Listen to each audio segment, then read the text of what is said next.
England के छोटे से गांव में एक ऐसा घर बनाया गया जिसमें रहने वाले लोग कहते थे कि रात होते ही उनके साथ वो घटनाएं होती थी जिसे देखकर लोगों के रूह तक कांप जाए। बिना किसी के छुए घंटियां अपने आप बजने लगती, खाली गलियारों में किसी के चलने की आवाजें सुनाई देती, बंद कमरों में से इतनी दर्दनाक आवाज आती जिसे सुनने वालों के रोंगटे खड़े हो जाते थे। इस घर में होने वाली घटनाओं की जांच करने के लिए दुनिया भर से लोग आने लगे। अखबारों में इसे इंग्लैंड्स मोस्ट हॉन्टेड हाउस का नाम दिया गया। कुछ लोगों ने कहा यहां सचमुच किसी बुरी आत्मा का साया था, जबकि दूसरे लोगों का मानना था कि यह सब एक बहुत बड़ा धोखा था। तो आखिर सच क्या था? आज की इस वीडियो में हम 1862 में शुरू होने वाली बोरले रेक्ट्री की पूरी कहानी जानेंगे। एक ऐसी कहानी जो रहस्य, डर और विवाद तीनों को एक साथ जोड़ देती है। जहां से रोशनी खत्म होती है, कहानी वहीं से शुरू होती है। स्वागत है आपका एक बार फिर से डेडलाइट स्टोरीज में। साल था 1862। इंग्लैंड के एक्सिस काउंटी के छोटे से गांव बोरली। यह जगह शहरों की भीड़ भाड़ से बिल्कुल अलग थी। गांव इतना शांत था कि रात के समय अगर कोई दूर कहीं घोड़ा भी दौड़ता तो उसकी आवाज पूरे इलाके में सुनाई देती थी। इसी शांत गांव में एक नया घर बनाया गया। यह कोई साधारण व्यक्ति का घर नहीं था। यह घर था गांव के चर्च के पादरी हेनरी बुल का।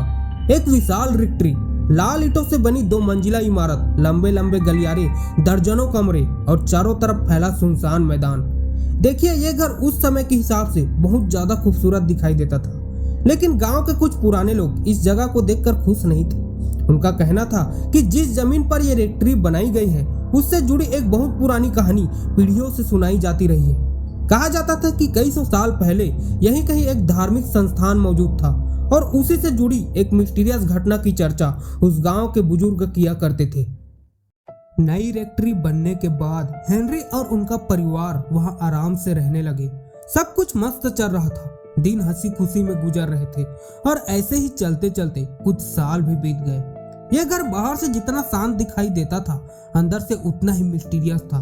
शुरुआत में कुछ पैरानॉर्मल चीजें होती थी जिसे हेनरी का परिवार नॉर्मल चीजें समझकर नजरअंदाज किया करते थे, लेकिन कुछ समय बाद एक ऐसा घटना हुआ जिसने पूरे बोरली गांव को हैरान कर दिया।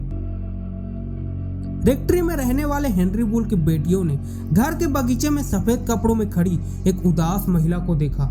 वह धीरे धीरे पेड़ों के बीच में चल रही थी। पहले लड़कियों को लगा कि शायद कोई नन चर्च की तरफ जा रही होगी, लेकिन जैसे ही वो उसके पास पहुंचे, वो आकृति या फिर वो जो भी थी देखते ही देखते हवा में गायब हो गई।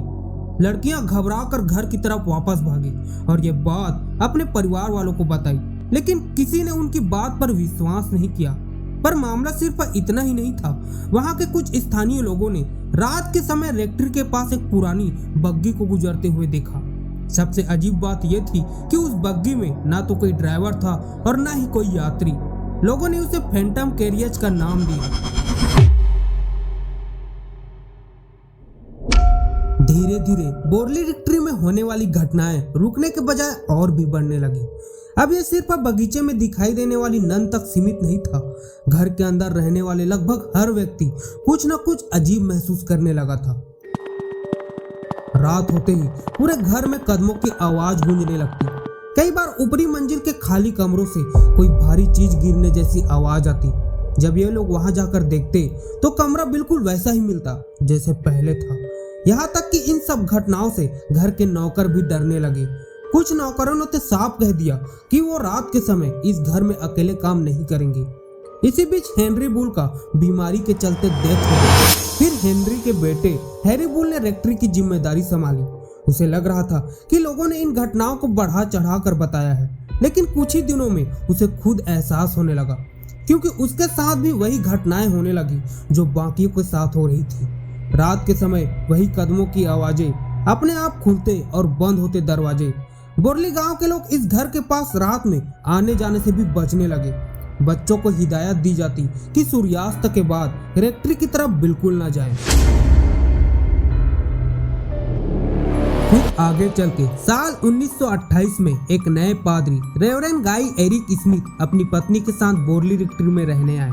उन्हें गांव वालों ने पहले ही इस घर की सारी कहानियों के बारे में बताया था, लेकिन उन्होंने भी इन सभी बातों को इग्नोर किया।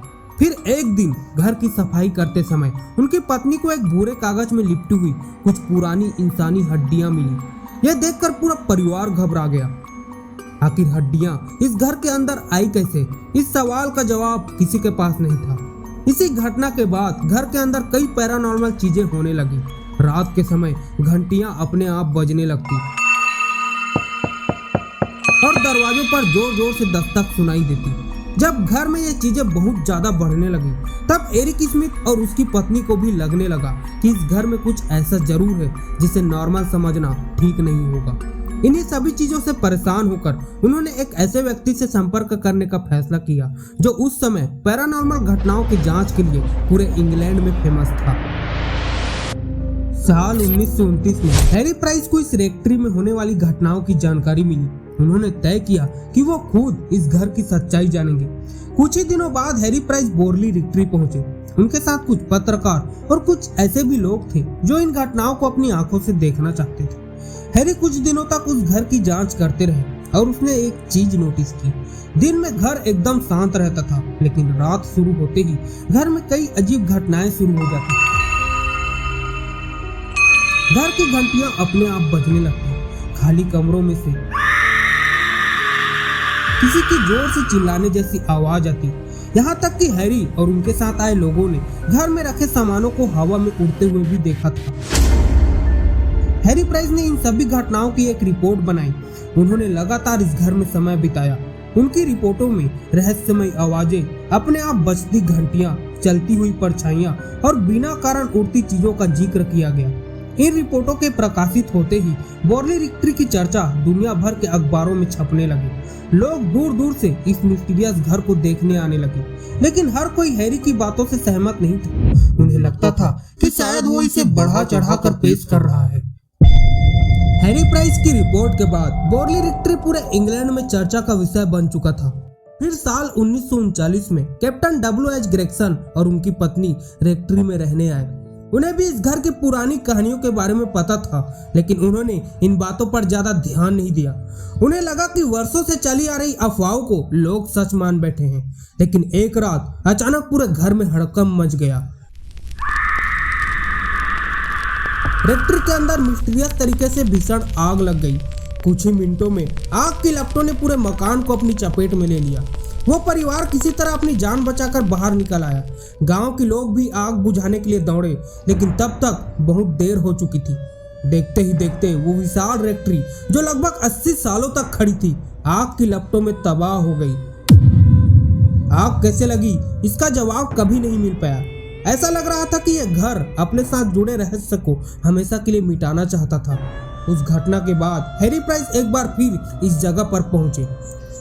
फिर बाद में इसके सारे इतिहास को खंगाला गया, क्योंकि सालों से गांव के लोग एक ऐसी कहानी सुनाते आ रहे थे जिसे कई लोग इस पूरे रहस्य की शुरुआत मानते थे।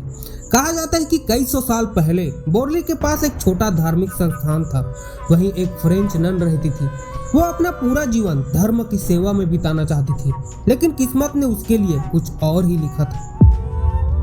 लोगों के अनुसार उसी इलाके में रहने वाले एक युवा पादरी से उसकी मुलाकात हुई।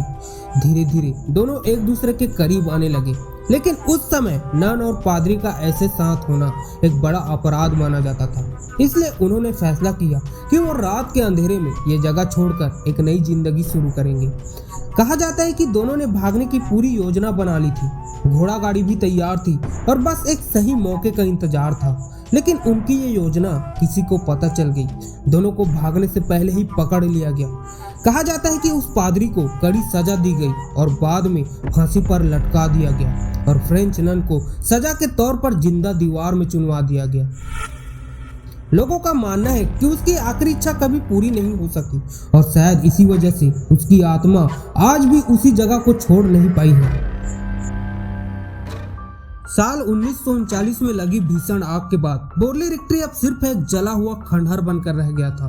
पर लोगों का मानना था कि घर भले ही जल गया हो लेकिन उससे जुड़ा रहस्य अब भी जिंदा है। इसलिए रहस्य का सच जानने के लिए साल 1943 में हैरी प्राइस ने इस जगह की दोबारा जांच कराने का फैसला किया। उसके मलबे और आसपास की जमीन की खुदाई करवाई गई। फिर खुदाई के दौरान एक ऐसी चीज मिली जिसने सबको चौंका दिया। मलबे के नीचे से एक महिला की खोपड़ी और कुछ मानव हड्डियां बरामद हुई।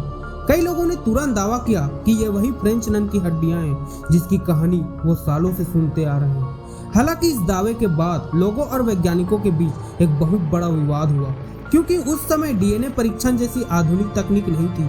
इसलिए कोई निश्चित रूप से ये नहीं बता सका कि वो हड्डियां आखिर थी किसकी। इस विवाद के बाद साल 1944 में ये फैसला लिया गया कि रेक्ट्री के बचे हुए खंडहर को भी पूरी तरह गिरा दिया जाए। फिर कुछ ही दिनों में इस इमारत को हमेशा के लिए मिटा दिया गया, जिसने लगभग 80 सालों तक डर, रहस्य और विवाद को अपने भीतर समेटे रखा था। तो बोरली रेक्ट्री की कहानी यही समाप्त होती है, लेकिन इस कहानी का रहस्य आज भी जिंदा है। एक ऐसा घर जो अब मिट्टी में मिल चुका है, एक ऐसी महिला जिसकी पहचान आज तक एक रहस्य बनी हुई है, और एक ऐसी कहानी जिस पर इतिहासकार और आम लोग एक राय पर नहीं पहुंच पाए। शायद हम कभी नहीं जान पाएंगे कि उस घर में सचमुच हुआ क्या था, लेकिन इतना जरूर जानते हैं कि कुछ जगह अपनी दीवारों से नहीं, अपनी कहानियों से अमर हो जाती है, और बोरली रेक्ट्री उन्हीं जगहों में से एक है।